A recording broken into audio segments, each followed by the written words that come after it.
আসসালামু আলাইকুম, কেমন আছেন সবাই? আজকে আমি গোবিন্দভোগ চাল নিয়ে একটা মজার রেসিপি বানাবো। আপনি যে কোনো চাল নিতে পারেন, কিন্তু এটা সেন্ট আছে গোবিন্দভোগের চালে, তার জন্য আমি এখানে গোবিন্দভোগ চাল নিয়েছি। কিন্তু গোবিন্দভোগ চালটা এই চালটা দিয়ে করলে খেতেও ভালো লাগে।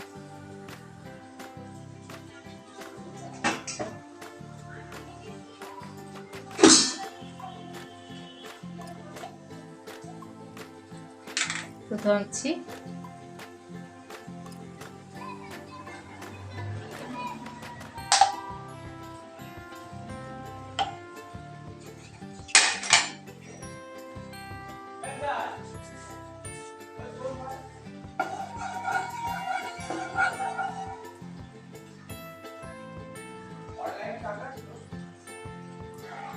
এবার চালটা দিয়ে দেবো। আমি 1 বাটি চাল নিয়েছি এখানে।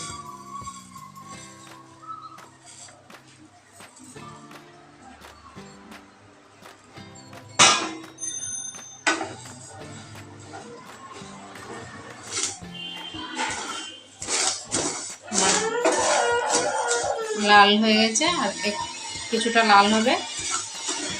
আমি গ্যাসটাকে অফ করে দেব। এই গরমটাতে, কড়াইয়ের গরমটাতেই হয়ে যাবে। আমার চালটা এর মতো লাল হয়েছে। এবার লাল করে ভেজে নেব। এখানে আমি মিক্সিতে চালটা দিয়ে দেব।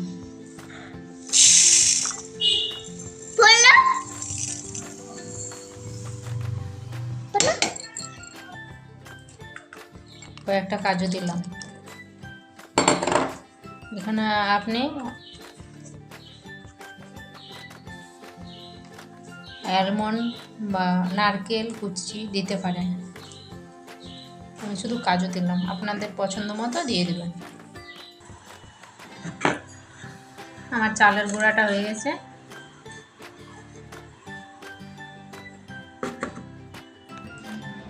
আমার চালের গুঁড়াটা এভাবে দানা দানা হয়ে থাকবে।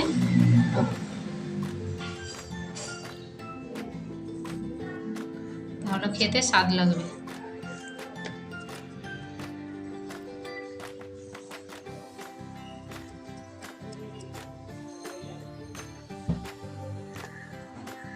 এখানে আমি জল দেব, অল্প করে জল দেব। এখানে ক্যারামেল চিনি দিলাম।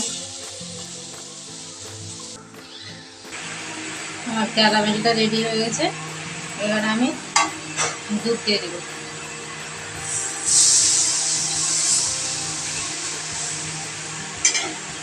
দুধ দিয়ে নাড়বো আস্তে আস্তে। আমি আটাটাকে দিয়ে দিচ্ছি।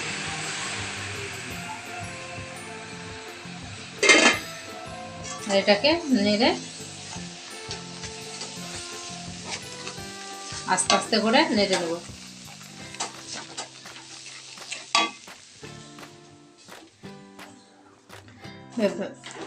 ভালো করে নাড়াচাড়া করে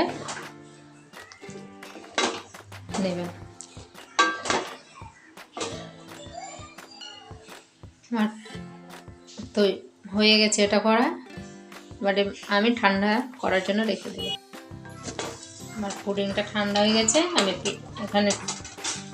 এখানে আমি টিফিনছি একটা। এই টিফিনে প্লাস্টিকের জন্য আমি ঠান্ডা করে নিয়েছি। আপনাদের যদি স্টিল হয় তাহলে আপনারা গরম কাগজ নিন। এখানে আমি একটা ছোট পেপার নিয়েছি, A4 পেজ। A4 পেজটাকে টিফিন বাটির মাপে কেটে নিয়ে এটাকে তেল মাখিয়ে নিয়েছি। এর মধ্যে দিয়ে দিলাম।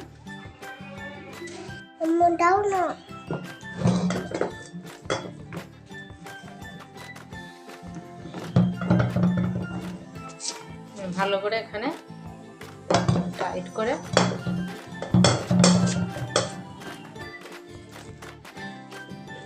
অন্ধকার দেখাচ্ছে আমার।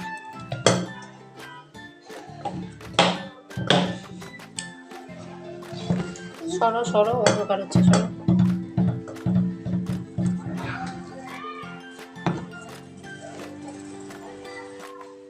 মেয়ে মতো করে সেট করে রেখে দিয়েছি। এবার এটাকে 2-3 ঘন্টার জন্য রেখে দেব। তারপরে আমি বের করে দেখাবো। আপনারা সময়ের অভাবে 30 মিনিটের জন্য দেখে খেতে পারেন।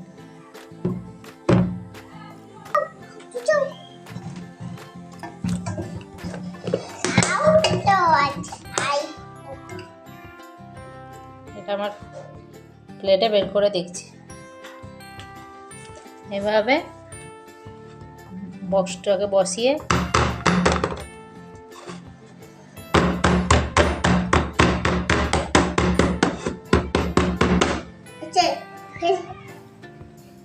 কত সুন্দর হয়ে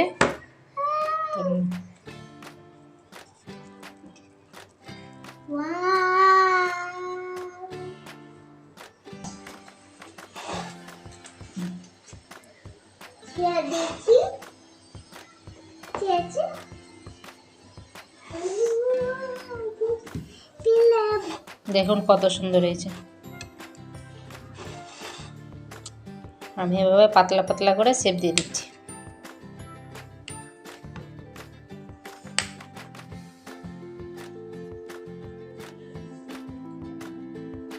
দেখুন কত সুন্দর হয়েছে, দানা দানা হয়ে আছে।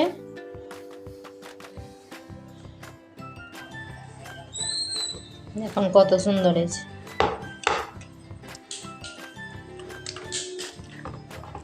কত সুন্দর হয়েছে, এভাবে বাড়িতে বানিয়ে খেয়ে দেখবেন, খুব সুন্দর হয়েছে। সহজভাবে মিষ্টি তৈরি করলাম।